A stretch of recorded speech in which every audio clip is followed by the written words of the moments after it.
Talk about human body. Let's talk about, let's say like Grand Canyon. That looks beautiful. Sculptors and painters try to come up with beautiful patterns like that all the time and often fail. Sunset. We try to paint beautiful sunsets and we try to paint beautiful works of art, but nature has something more beautiful. I think that these sorts of patterns, these sorts of, it's not as straightforwardly looking like a designer, but you're getting there. You're getting to things that are complex, beautiful, interesting.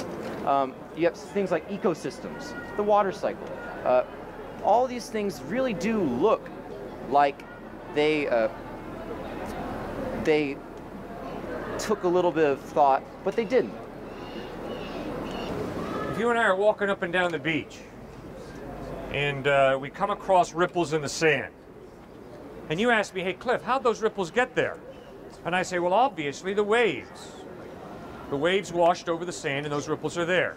You'd accept that as reasonable.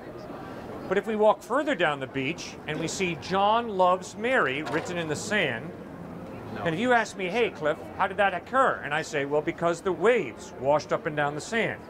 That's ludicrous. Why? When you have densely packed information, it demands an intelligent mind. The waves do not write in the sand, John loves Mary. There is too much densely packed information there. The DNA of a single cell has more densely packed information than 3 sets of the Encyclopedia Britannica. To argue that the DNA and the amount of densely packed information that is in the DNA of a single cell is just an accident is preposterous to me. Densely packed information demands an intelligent mind. There's got to be some type of creator. Charles Darwin pointed out that if you could show that something was not irreducibly complex, the whole idea that evolution has an origin would be blown to bits. Well, a single cell, a single living cell is irreducibly complex.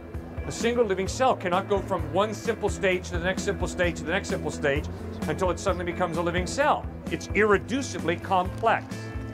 So, it's far more reasonable for me to believe in the beginning God than it is for me to believe in the beginning matter and energy, or in the beginning nothing. That's why belief in God is so wise.